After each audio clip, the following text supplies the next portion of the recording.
Hello everybody, मैं doctor श्रद्धेय कटियार। और आज जो एक टॉपिक डिस्कस करेंगे वो है नेजल कंजेशन। कुछ लोग शिकायत करते हैं कि उनकी नाक हमेशा बंद सी रहती है, या कहीं धूल मिट्टी में जाते हैं तो नाक बंद हो जाती है, या स्नीजिंग की बहुत प्रॉब्लम होती है। कुछ लोगों में इतना सेवियर नहीं होता, उनमें ये चीज़ें कब होंगी जब कोई मौसम चेंज हो रहा होगा, तब ये बहुत सारी चीज़ें होती हैं। या किसी डस्टी एरिया में चले जाए तो प्रॉब्लम होती है। कुछ लोगों में ये पूरे साल ही ये प्रॉब्लम रहती है।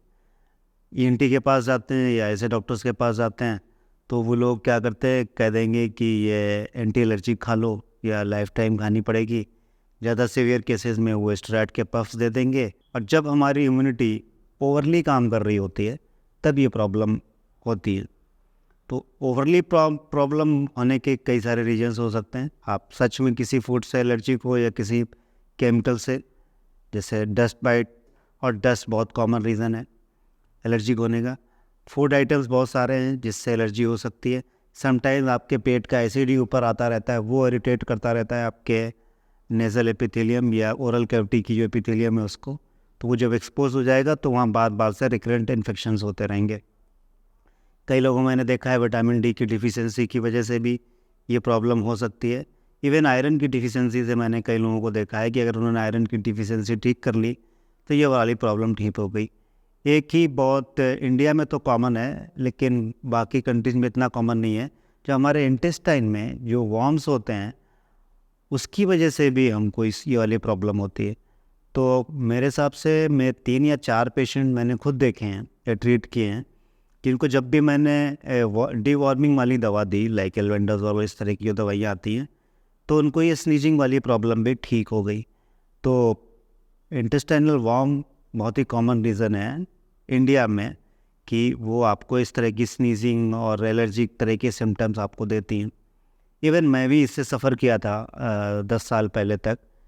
और जब भी मैं एसी में बैठता था, इवन कार के एसी में, तो मुझे 10 मिनट के अंदर मेरी जो नोज़ थी वो ब्लॉक हो जाती थी। तो मुझे लगता था कि कार की एसी के साथ प्रॉब्लम है, तो मैं बार बार वो एसी बार बार ले आता था मैकेनिक के पास कि इसको क्लीन कर दो, बट उससे कोई रिलीफ नहीं हुआ। जो मुझे लगता है कि मेरे केस में जो सबसे ज़्यादा मुझे फ़ायदा मिला था वो, एक तो मैंने बहुत सारे फूड आइटम्स को हटा दिया और एक ही तरह की डाइट और एक ही तरह का ब्रेकफास्ट, एक ही तरह का लंच मैं कई सालों से कर रहा हूँ। तो इससे क्या हुआ कि जो मैंने कभी कोई टेस्ट नहीं कराया कि मैं किससे एलर्जिक हूँ, तो इससे क्या हुआ कि शायद मैं किसी फूड से एलर्जिक रहा हूँ तो वो हट गए, एक तो मेरे खाने से। और 2014 में मेरा विटामिन डी का लेवल अराउंड 7 to 8 था, जो अभी मेरा 80 to 100 आता है। तो हो सकता है कि इस चीज़ का भी एक कंट्रीब्यूशन ज़रूर रहा होगा। तीसरा जो मुझे लगता है मुझे सबसे ज़्यादा फ़ायदा किया वो रेजिस्टेंस ट्रेनिंग ने किया। जो हमारी मसल्स हैं वो सिर्फ हमें सपोर्ट करने के लिए नहीं होती, मसल्स हमारी बहुत सारे अच्छे हार्मोन्स भी बनाती हैं। तो अगर मसल मास अच्छा हो तो बहुत सारे अच्छे हार्मोन्स भी ये प्रोड्यूस करती है।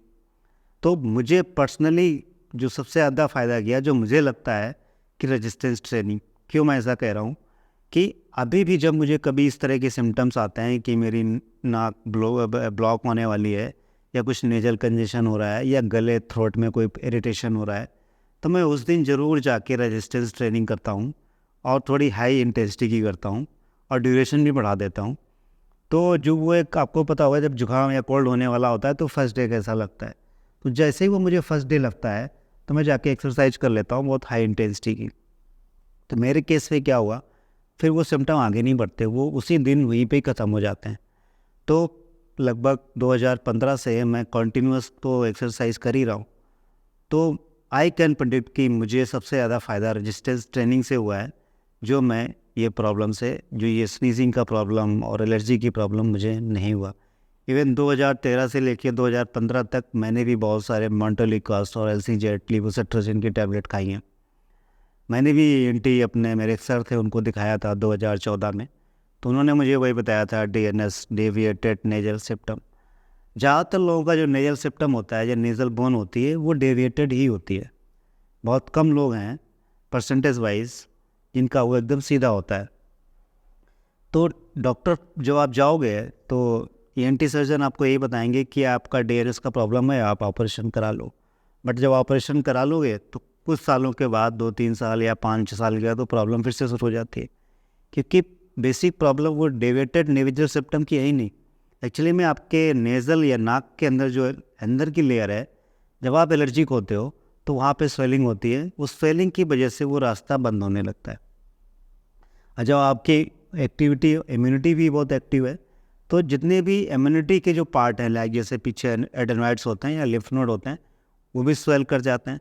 तो आपके जो एडेनोइड्स हैं पीछे, उनमें भी स्वेलिंग ये भी बताएंगे कि डीएनएस है या एडेनोइड्स आपकी सूजन है। तो सबका एक रीज़न है कि आपकी जो इम्यूनिटी है वो बहुत ज़्यादा वर्क कर रही है, उसके लिए कोई ट्रिगरिंग फैक्टर आप दे रहे हो। तो ट्रिगरिंग फैक्टर को कम करने के लिए क्या करना है, हमें नेचुरल चीज़ें करनी है, प्रॉपर स्लीप लेनी है, सन लाइट को एक्सपोजर करना है डेली सुबह शाम, रेजिस्टेंस ट्रेनिंग करनी है, डेली स्वेटिंग बहुत इंपॉर्टेंट है जो मैं बताना भूल गया था। डेली स्वेटिंग से भी कई सारे लोगों को बहुत सारे सिम्टम्स इम्प्रूव हो जाते हैं। तो डेली स्वेटिंग कैसे भी करो वो ज़रूरी करनी है। विटामिन डी के लेवल ठीक करना है, B12 का लेवल ठीक करना है, आयरन के लेवल ठीक करना है। और अपने खाने में जो भी आपको लग रहा है कि इस फूड से मुझे प्रॉब्लम होती है, उसका एक फूड लॉग बनाओ, उन फूड को धीरे धीरे हटाना शुरू करो।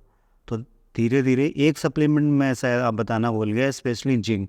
तो जिंक का सप्लीमेंटेशन भी यहाँ पे फ़ायदा करता है और डीवॉर्मिंग करना फ़ायदा करता है।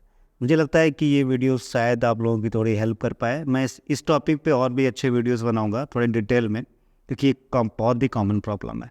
तो इस वीडियो को लाइक ज़रूर कर देना, कमेंट ज़रूर कर देना, शेयर ज़रूर कर देना और इस चैनल को सब्सक्राइब ज़रूर कर देना। Thank you very much.